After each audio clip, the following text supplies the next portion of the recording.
Aujourd'hui, le sujet, c'est la présentation du dossier de l'ONG Monitor, qui a fait un travail méticuleux d'analyse du précédent rapport de Human Rights Watch, qui, lorsqu'il était sorti en mars 2021, avait fait beaucoup de bruit, puisqu'il établissait en 250 pages la réalité de l'apartheid en Israël.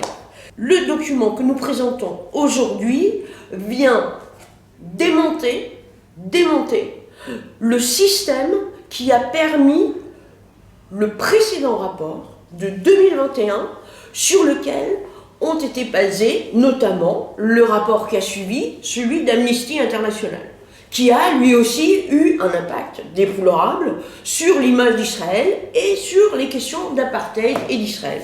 Un petit rappel sur qu'est-ce que c'est Human Rights Watch. C'est une ONG qui est présente à l'ONU. Son budget est de 130 millions de dollars annuels. Nous sommes ici aujourd'hui réunis pour resituer le débat sur l'apartheid et tout cela qui est toujours mis en cause et mis en avant, non seulement par HRW, mais c'est repris par toutes les officines BDS, non BDS et proches de BDS, et ça représente uniquement en France certainement des milliers d'officines, puisqu'il y en a dans tous les départements, de plusieurs sortes. Donc vous avez toutes les filiales de AFPS, l'Association France-Palestine Solidarité, vous avez toutes les filiales Samidoun, vous avez toutes les filiales BDS, donc chacune se décline en dizaines d'associations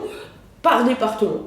Donc ça fait beaucoup de monde. Donc le fait de dire toujours « Ah, mais ce sont des groupuscules, ça ne fait rien du tout », c'est vraiment se mettre la main devant les yeux pour ne pas voir la réalité. Alors simplement un petit rappel, nombre de réfugiés en 2021 dans le monde, 89 millions. 89 millions de réfugiés dans le monde.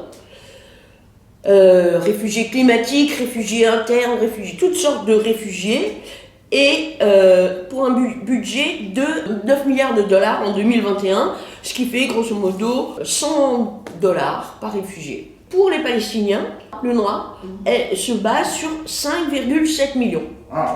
D'accord ? Et le budget est d'environ 1 milliard de dollars, soit 200 dollars par réfugié, donc le double. Mais surtout, la différence, c'est que en moyenne, les réfugiés dans le monde sont suivis avec une assistance durant 17 ans. Là, on parle de 70 ans. Donc on est dans deux situations complètement différentes. Donc l'une a un budget indépendant, tandis que ça, c'est le budget de UNHCR, le Haut Commissariat aux réfugiés. Donc les deux suivent. C'est deux budgets différents.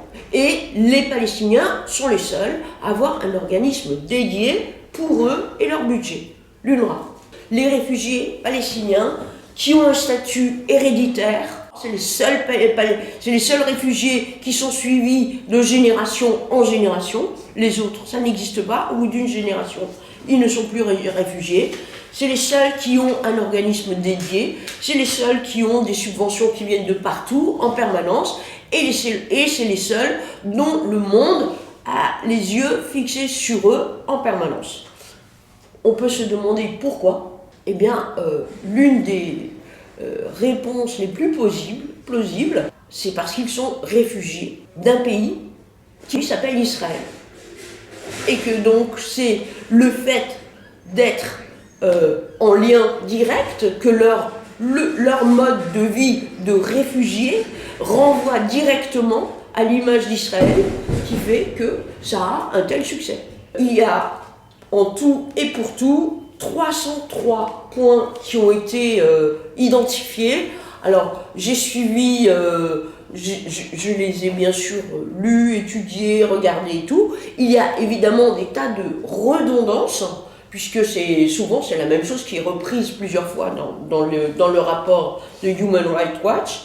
Et donc je voudrais essayer de synthétiser. Il y a quelques postulats qui structurent le rapport. Le premier, c'est évidemment, Israël est un État raciste. Tant qu'Israël ne devient pas un pays à majorité musulmane, Israël est un État raciste. Donc ça, c'est quelque chose qui va transparaître au fur et à mesure. Toutes les questions de liberté de circulation, sur les questions de droit, sur les questions de droit de construction, sur toutes les questions, ça apparaît, et on reviendra évidemment sur ce point. Comme Israël est un État raciste, la deuxième conséquence, c'est que c'est donc un État criminel, par définition, puisque le racisme est un crime. Donc, tant qu'Israël ne devient pas un pays à majorité musulmane, Israël est un État criminel. Donc ça, c'est les deux points qui sont déjà complètement liés, et on verra quel est le biais qui permet de dire qu'Israël est un État raciste et donc que c'est un État criminel. C'est donc un État d'apartheid. Puisqu'il est raciste, il est criminel, c'est un État d'apartheid. Et tant qu'Israël ne devient pas un pays à majorité musulmane, Israël est un État d'apartheid. Donc ça, c'est quelque chose qui ressort nécessairement de la lecture du document de Human Rights Watch. En Israël, pour le rapport Human Rights Watch, il n'y a aucun terrorisme. Le Hamas n'est pas présenté comme une organisation terroriste, mais simplement comme un parti politique. C'est tout. Donc, à partir de ce moment-là, toutes les mesures sécuritaires prises par Israël ne sont pas légitimes. Ce sont des mesures racistes et injustifiées. Ça, c'est le principe qui guide à beaucoup de choses et qui s'applique évidemment également aux prisonniers. Human Rights Watch ne fait aucune différence entre les droits des citoyens et des non-citoyens. Et donc, il ne parle que de discrimination. Alors que tout pays, quel qu'il soit, a des droits qui sont différents pour les citoyens et les non-citoyens. Donc, par exemple, lorsque Human Rights Watch parle des checkpoints que doivent traverser les Palestiniens qui viennent des zones A et B sous contrôle exclusive de l'autorité palestinienne, eh bien, donc ces contrôles qui sont assez sérieux sont perçus non pas comme des mesures sécuritaires qui font référence à des actes terroristes et qui ont fait énormément de victimes, mais c'est considéré comme des mesures racistes, humiliantes, discriminatoires. Ça, c'est un point avec comme corollaire que le fait que Human Rights Watch considère que les Palestiniens, c'est un ensemble. Il n'y a pas d'Arabes israéliens, il n'y a pas les Palestiniens de la zone A et B, et il n'y a pas de Palestiniens de la zone C. Tout ça ne forme qu'un seul groupe, qui n'est plus donc un groupe de citoyens, mais un groupe de gens discriminés. Cela gomme complètement tout le côté des 2 millions d'Arabes israéliens qui disparaissent. Ils deviennent des Palestiniens comme s'ils n'avaient plus de droits, alors qu'ils ont strictement les mêmes droits que les Israéliens. Donc ça, c'est un des grands biais méthodologiques qui apparaît systématiquement dans tout le rapport de Human Rights Watch. C'est vraiment une manipulation des chiffres, des faits et tout. Donc, pour arriver à l'histoire de discrimination. C'est complètement erroné. Le mot racisme, il apparaît directement dans la charte de l'ONP, à l'article 22. Israël est présenté comme un État raciste et fanatique par nature, agressif, expansionniste et colonial, et fasciste par ses méthodes. Donc, on plonge directement dans ce qui a créé, ce qui était dès le départ aussi voulu comme la propagande, maintenant c'est connu, la propagande soviétique qui a porté l'OLP pour venir détériorer et essayer de détruire l'ennemi sioniste impérialiste qui se créait là, qui était l'État d'Israël. Il y a aussi, il faut le rappeler, la thèse de Mahmoud Abbas lorsqu'il était à l'université déjà de Moscou, à l'université Lumumba de Moscou, et qui s'appelait « Les relations secrètes entre le nazisme et le mouvement sioniste. Donc là, on a deux sources très claires sur le racisme. L'autre source, c'est la charte, c'est encore la charte du Hamas, l'article 19, qui parle de la menace que fait peser Israël sur la Oumma arabe et islamique. Donc là, on rappelle simplement quelques chiffres. Les États musulmans représentent plus de 1000 fois la surface et la population d'Israël. Les deux sources majeures donc, qu'on trouve dans le rapport d'une organisation, d'une ONG, se trouvent dans la charte de l'OLP et du Hamas. Donc on est quand même loin de toute approche déontologique, démocratique, ce qu'on veut. Hein. Donc on puise directement dans le terrorisme pour trouver les choses. Donc on trouve notamment derrière tout cela que le sionisme est l'instrument de l'impérialisme international. Donc ça, on le trouve également dans la charte. On a la théorie du complot, avec Israël qui est l'instrument, soit l'instrument des États-Unis, soit qui instrumentalise les États-Unis, ça dépend, selon les jours. Après, on a l'histoire de l'apartheid, qui normalement est un mot spécifique à l'Afrique du Sud, et qui ne s'applique nulle part ailleurs, et qui ne s'est appliqué nulle part ailleurs, mais Human Rights Watch prétend qu'il y aurait une définition internationale qui s'appliquerait à Israël. Or, il n'y en a aucune trace. Cette référence de changement de signification, parce que régulièrement, ceux qui utilisent le mot apartheid disent « oui, mais bien sûr, ce n'est pas comme en Afrique du Sud ». En fait, ce n'est pas comme en Afrique du Sud, c'est comme en nulle part, parce qu'il n'y a pas d'apartheid. Bon, donc il y a l'histoire de l'apartheid, ensuite il y a la judaïsation. Tout ce que fait Israël est rapporté à l'histoire de la judaïsation d'une terre qui devrait être musulmane. En particulier, la loi du retour. Or, la loi internationale et toutes les lois prévoient qu'un État a le droit de privilégier un groupe. C'est par exemple ce que font le Royaume-Uni, la Grèce, qui sont rattachés à une église et qui peuvent privilégier une religion. Ça n'empêche que les citoyens ont les mêmes droits, mais il y a une attention particulière à une religion. On ne manque pas d'évoquer également la République islamique d'Égypte, clairement islamique, où les minorités sont plus que minoritaires.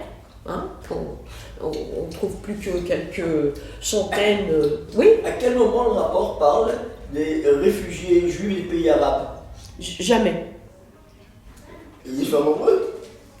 Il y a eu donc plus de réfugiés juifs des pays arabes que de réfugiés palestiniens, puisqu'ils sont estimés entre 800 000 et 1 million, et qu'ils n'ont eu droit à aucune attention mondiale, internationale, aucun statut particulier. Ils n'ont jamais été réfugiés ni pendant 5 ans, ni pendant jamais.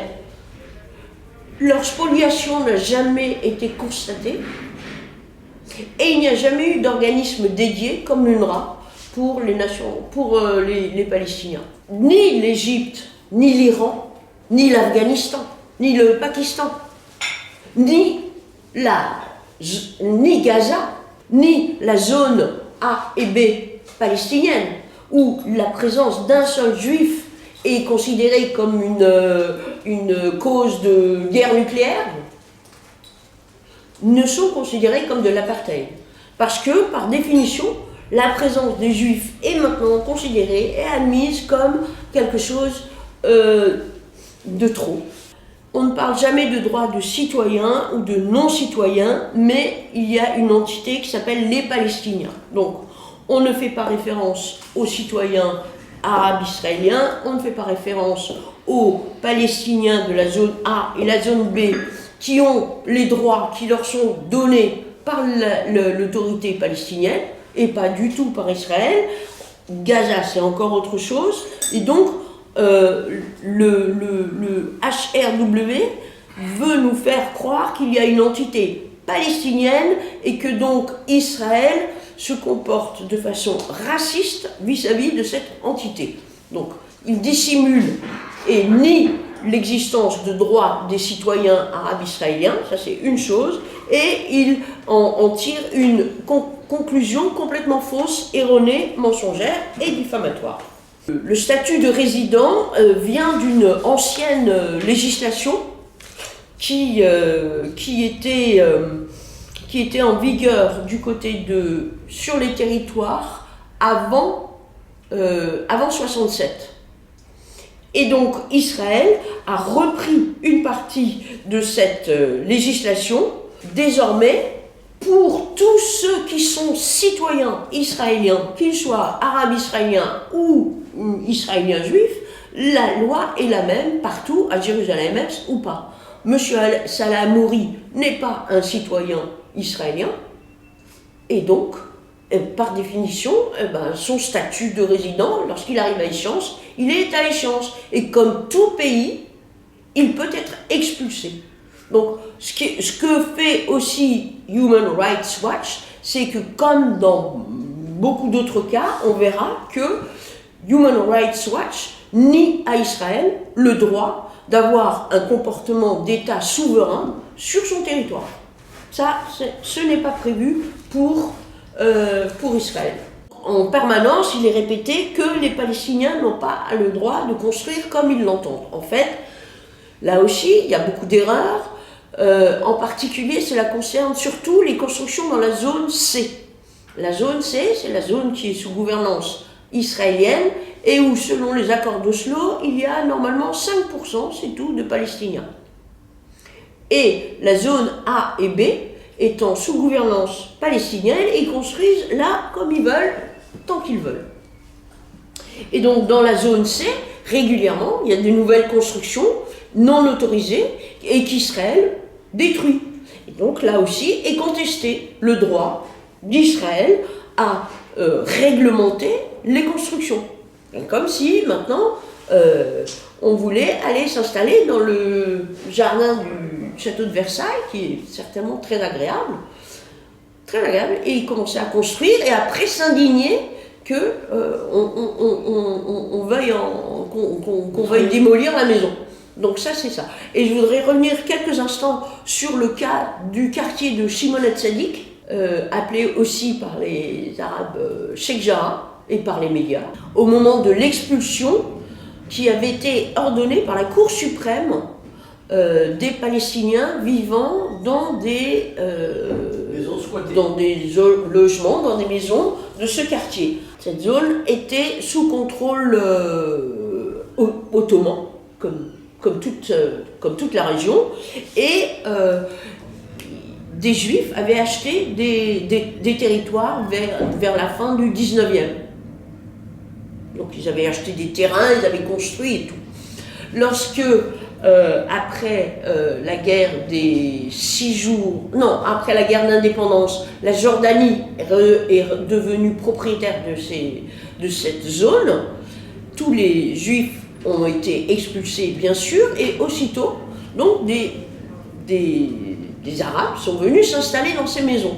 Et en 67, et après, quand les Juifs ont retrouvé leur titre de propriété, parce que donc tout cela remonte, ce sont des documents anciens, ce sont des gens privés qui sont venus dire à cette adresse, c'était mon grand-père qui avait cette maison.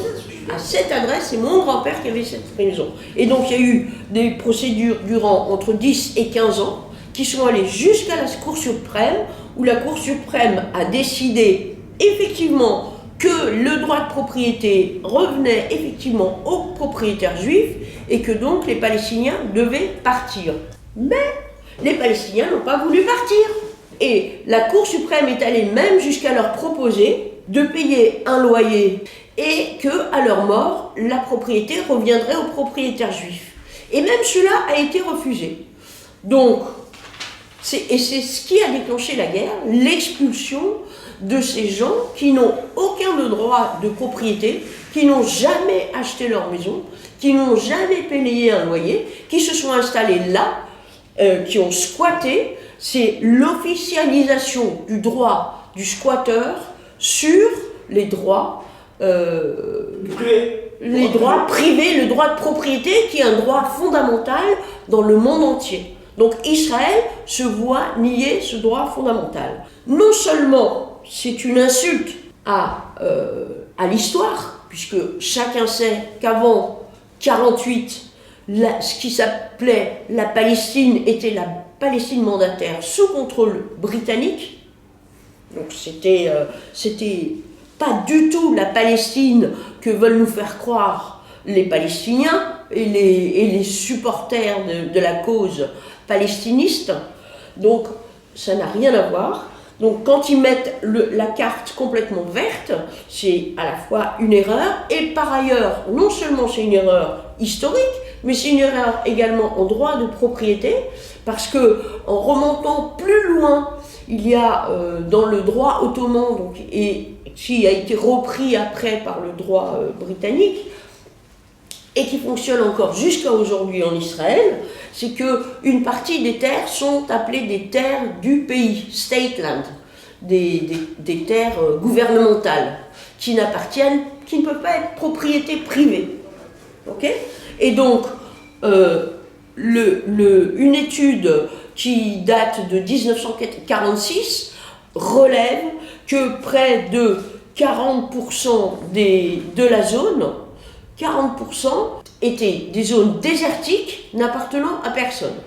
Donc déjà, on est sûr que 40% n'appartenaient à personne. Donc le tout vert, déjà 40% est faux. Puis après, il y avait aussi la partie des zones de village, les zones montagneuses et tout. Donc on arrive grosso modo à 75% des zones d'Israël qui n'appartenaient pas à des privés. Donc en tout cas, ni à des juifs, ni à des arabes. Ça c'est sûr. Donc le vert est toujours aussi faux. Et suite à cela, il y avait quand même 7% des terres qui appartenaient à des Israéliens, à des juifs israéliens, donc on est déjà à 82%, et il reste encore un peu de terres qui étaient rattachées aux municipalités. Donc tout cela fait que grosso modo, 90% des terres d'Israël sont identifiées comme n'appartenant pas aux Palestiniens. Donc la carte verte, non seulement est un mensonge historique phénoménal, mais c'est un mensonge statistique et chiffres à l'appui. Donc ça, c'est une chose très importante, et c'est cette carte que Mahmoud Abbas a brandie à l'ONU. Donc on ne peut pas passer à côté de ça, et c'est cette carte qui figure à tous les rassemblements des palestinistes quelconques et BDS et tout. Donc le vol des terres, c'est vraiment un vol de l'histoire. Donc ça c'est un point non négligeable et qu'on retrouve partout avec le postulat Israël n'étant pas à majorité musulmane, Israël n'a aucun droit, même pas le droit de propriété. Et les Israéliens juifs non plus. Donc ça c'est voilà. Après il y a les problèmes de libre circulation entre Gaza et la West Bank. Sous l'Empire ottoman. Oui. Où étaient les Palestiniens? Les Palestiniens sont un peuple, comme le rappelle Arafat lui-même, qui a été inventé. C'est un nouveau peuple qui a été inventé. Donc il y a une vidéo. Il y a une vidéo de Arafat, je crois que c'est en 64, qui a été inventée pour pour nuire et détruire Israël. C'est l'instrument politique qui doit pouvoir expulser Israël. Voilà. Donc, à l'époque, il y avait d'abord cette région s'appelait la Syrie du Sud, c'était la Syrie du Sud, et après la Palestine mandataire, et on rappelle aussi que en fait la Palestine, ce qui s'appelait la Palestine, incluait ce qui est devenu la Transjordanie, puis la Jordanie, était beaucoup plus grande que ce qui est aujourd'hui Israël, puisque Israël ne représente plus que 20% de ce qui était l'ensemble de cette Palestine-là, et voilà, et c'est ce qui a encore été dû être partagé. ce que l'ONU a encore voulu partager en 1947, ce sont les 20% de la Palestine de départ. Il est important de préciser que la première fois qu'est écrite la notion de peuple palestinien, c'est dans la charte de l'OLP en 1967. C'est ça? Oui. Sous l'Empire ottoman, dès que l'Empire ottoman a été détruit, il y a eu un partage sur Oui. ces territoires. La Jordanie est peuplée de quoi? Il y a la famille hachémite qui représente 20%, le reste, ce sont des gens... C'était des Syriens, c'était des Syriens et tout. C'est palestinien. Donc les Palestiniens sont en Jordanie et les Israéliens sont en Israël. Non, mais qui étaient les Palestiniens avant 1947? Qui étaient les Palestiniens? Golda Meir était une Palestinienne. Elle avait un passeport palestinien. Et le drapeau palestinien, il avait une Magen David. Magen David. Voilà. Puisqu'il s'était destiné à devenir le foyer juif. Enfin, l'État juif, hein, c'était déjà le foyer juif. L'an prochain à Jérusalem, ça fait 3000 ans qu'on le dit. Les Arabes de Palestine appellent Jérusalem leur ville parce qu'il y a la mosquée du Rocher. Les fondations physiques, historiques qui ont servi à construire la mosquée du Rocher, ce sont les anciennes fondations du second et du premier temple. Sur la mosquée et la présence de la mosquée qui donne lieu, il faut bien le dire, chaque jour à des communiqués de presse avec la mention « les Juifs prennent d'assaut la mosquée ». Donc tous les jours, les Juifs qui vont faire, qui se rendent sur le mont du Temple et qui viennent dans le lieu le plus saint du peuple juif. Donc tout cela est appelé prendre d'assaut, attaquer, dégrader la mosquée. Et ceci est diffusé dans l'entièreté du monde arabe par les agences de presse arabes. Et cela crée une hostilité extraordinaire à l'encontre du peuple juif. Alors que c'est un mensonge historique démontré architecturalement. Non, en tout cas c'est un mensonge. Non, on parle uniquement de ce qui se passe aujourd'hui, c'est-à-dire depuis 2 ans, où de plus en plus de juifs montent régulièrement sur le mont du Temple, et tous les jours ils en montent, tous les jours, et tous les jours les Arabes filment, ils font des communiqués de presse, et ils disent les juifs attaquent, les juifs prennent d'assaut. Donc il y a tous les jours ça, et tous les jours ça arrive, donc on imagine des gens qui sont au courant de très peu de choses et qui voient simplement arriver régulièrement, les Juifs prennent d'assaut et attaquent la mosquée, leur lieu le plus saint. On n'est pas sûr que la mosquée Al-Aqsa soit vraiment à Jérusalem, puisqu'il y a un débat, comme quoi elle serait peut-être en Arabie Saoudite, il y a d'autres choses là-dessous, mais aujourd'hui, bien sûr, ça a été totalement récupéré et investi. Jérusalem a été totalement investi par l'imaginaire et le narratif palestinien, et comme Hebron d'ailleurs. Et Hebron, juste un mot pour dire quelques mots de Hebron, avec le caveau des patriarches. Si vous voyez Hebron et si vous voyez le tombeau d'Abraham, en fait, le tombeau d'Abraham, comme vous le savez, est devenu celui d'Ibrahim, et donc il est sous un dais vert, couvert de petites mosquées vertes, et tout autour, vous avez les sourates. Voilà, c'est tout l'ensemble de l'intérieur du caveau du patriarche est vert, parce que c'est considéré comme une terre musulmane, et les Juifs n'ont accès à l'ensemble du caveau des patriarches que durant 12 jours par an, et c'est tout. Les racistes ne sont pas ceux que l'on croit. Non, les racistes ne sont de loin pas... Mais les Juifs n'ont pas le droit d'être racistes. Voilà, donc les Juifs sont clairement dans la position de ceux qu'il faut éliminer. Non, mais on peut le prendre comme on veut, on arrive à ça. Donc, on a vu le vol des terres et l'expropriation. Le point sur le rachat par le Jewish National Fund de terres, donc qui est considéré comme une œuvre de judaïsation, ok ? Donc là aussi, il faut préciser que le Jewish National Fund, c'est un organisme indépendant de l'État. Donc ça ne rentre pas dans cette même chose. Alors après, on a un point sur la densité, comme quoi les Palestiniens seraient en surpopulation permanente, et c'est pour ça qu'on arrive aux expressions le camp de concentration de Gaza et le ghetto de Gaza. Okay, donc c'est des deux expressions qu'on retrouve systématiquement. Alors je vais vous donner quelques densités. 9 000 habitants au kilomètre carré, c'est Tel Aviv. Et 20 000 habitants au kilomètre carré, Paris. 118 000 habitants au kilomètre carré, le ghetto de Varsovie. Et donc Gaza est à 6 000 habitants au kilomètre carré.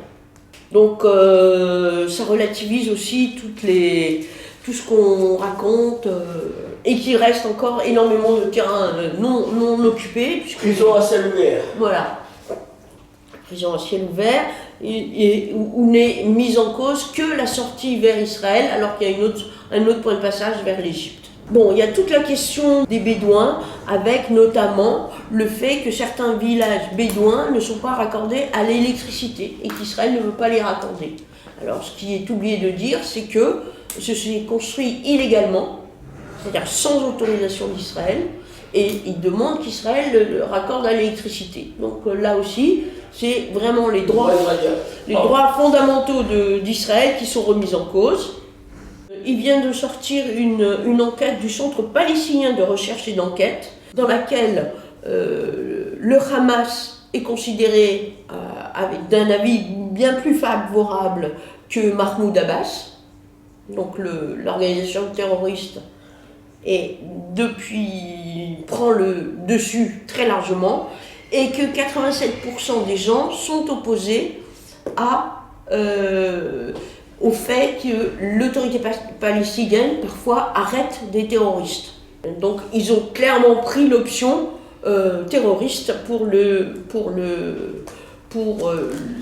territoire et ce qu'on appelle les Palestiniens, en excluant les Arabes israéliens, pour ne pas faire comme Human Rights Watch. Mais donc là, on a un basculement vers le terrorisme. Et simplement, donc, en termes de conséquences, donc, on a les réseaux sociaux qui sont en permanence envahis d'antisémitisme et d'antisionisme. Ça, c'est une chose. On a le collectif Palestine Vaincra qui vient de faire tout un communiqué pour dire que la définition de l'antisémitisme de l'IRA est uniquement destinée à lutter contre eux, et que donc elle n'a aucune valeur. Ça, c'est maintenant leur nouvelle défense. On a vu une conférence à Sciences Po Menton, qui a été dénoncée par le BNVCA, où un intervenant est venu nier tout lien d'Israël et des Juifs avec la terre d'Israël. Donc c'était clair, c'était uniquement les droits des Palestiniens qui ont été floués. Et enfin, je voudrais terminer par vous lire quelques lignes d'une conférence qui s'est tenue dans le pays de Loire, par l'UJPF. Alors donc, le sionisme, c'est prétendu être un mouvement nationaliste, drôle de mouvement quand même, qui a inventé le peuple, la langue et la terre. Enfin, la langue des Juifs, ce n'était pas l'hébreu. L'aspiration à aller sur cette terre, c'est une invention récente. Ça n'a jamais existé. Le sionisme n'a jamais lutté vraiment en tant que sionisme contre l'antisémitisme. Il s'en est servi pour son unique projet, qui était de construire un État juif homogène. Donc voilà, on voit qu'aujourd'hui, on a dépassé toutes les limites dans le dénigrement, dans le mensonge et dans le déni du droit à l'existence d'Israël. Après tout ce que vous avez dit, qu'est-ce qui reste de valable dans le rapport d'Amnesty International sur l'apartheid d'Israël? Vous avez pratiquement tout démoli. Ben oui, mais non, mais ok, mais c'est là-dessus c'est ça qui sert aux agences de presse, ça sert à des communiqués de presse, ça sert à 1000 choses. Ça sert aux réseaux sociaux. Le rapport sur l'apartheid d'Amnesty International n'a plus de valeur. Non. D'accord, ok, c'est bien. Non, il n'a plus de valeur. Le problème, c'est le rapport d'Amnesty International, il a été relayé partout, et qu'aujourd'hui, le président d'Amnesty International et le directeur d'Amnesty International sont devenus les représentants de commerce qui viennent dans toutes les conférences organisées par les BDS et les officines de BDS, ils viennent présenter leur rapport. Donc eux, leur problème, c'est pas de savoir si c'est valable, si c'est mensonger ou pas mensonger. Eux, ils ont une soupe à vendre, ils la vendent. En province, il se passe 1000 choses et on laisse passer. Et une chose en entraîne l'autre. Donc après la conférence de Sciences Po Menton, il est clair que cette conférence va se transporter partout. Avec la référence, ah ben oui, on était à Sciences Po Menton. Donc, c'est comme ça que cela se diffuse. Aujourd'hui, la situation, elle est encore aggravée par toute la rumeur diabolisatrice qui accompagne le nouveau gouvernement. Qu'est-ce qu'il dit Ben Gvir? Il dit pas il faut virer les Arabes. Il dit pas les 2 millions d'Arabes, il faut qu'ils sortent. Non, pas du tout. Il dit simplement il faut que les Juifs ils puissent vivre en paix chez eux, en sécurité. C'est tout. C'est tout. C'est pas plus que ça. Mais ça, c'est inadmissible, puisque Israël est une population à majorité musulmane. Le premier des 2 rapports que vous avez cités, il date de 2021, donc bien avant la campagne électorale. Oui, il y avait l'état de des dernières élections. Oui, non, mais il y avait déjà. Non, mais il y a tout. On peut remonter à 75, à Durban. On le sait, Israël a un déficit de communication. Non, mais aussi un déficit d'action. Déficit de communication et notamment oui, en diaspora, ils ne se rendent pas compte. Ils commencent à s'en rendre compte. Et où vous avez trouvé toutes vos sources pour contre-argumenter, pour réfuter les allégations des 2 rapports successifs? Non, mais ça, j'ai pris le moniteur, là. Dans le rapport, il y a les références, les Oui, sources. oui, ils vous disent, oui. En fait, les Palestiniens sont devenus une population sacrée pour l'humanité tout entière. Donc, tout mort palestinien est un drame pour l'humanité. Et toute personne tuée, c'est un crime contre l'humanité. Donc on en est là. Et là, aujourd'hui, donc il y a une jeune femme qui a été tuée, une fille de 16 ans qui était sur un toit à côté de terroristes. Apparemment, elle prenait des photos pour dire au réseau arabe où se trouvaient les soldats israéliens. Donc elle a été tuée. Donc ça fait, on a à nouveau un drame absolu, le crime contre l'humanité. Comment une jeune fille de 16 ans, qu'est-ce qu'elle faisait là-haut sur le toit dans la nuit avec les terroristes? Donc voilà, c'est tout. Mais on en est là, on est par rapport à une population devenue sacrée, puisque ce sont les plus grandes victimes de l'humanité du monde entier, puisque ceux qui leur font du mal sont les Juifs. Voilà, merci beaucoup, merci de votre attention, de votre présence, de votre complément.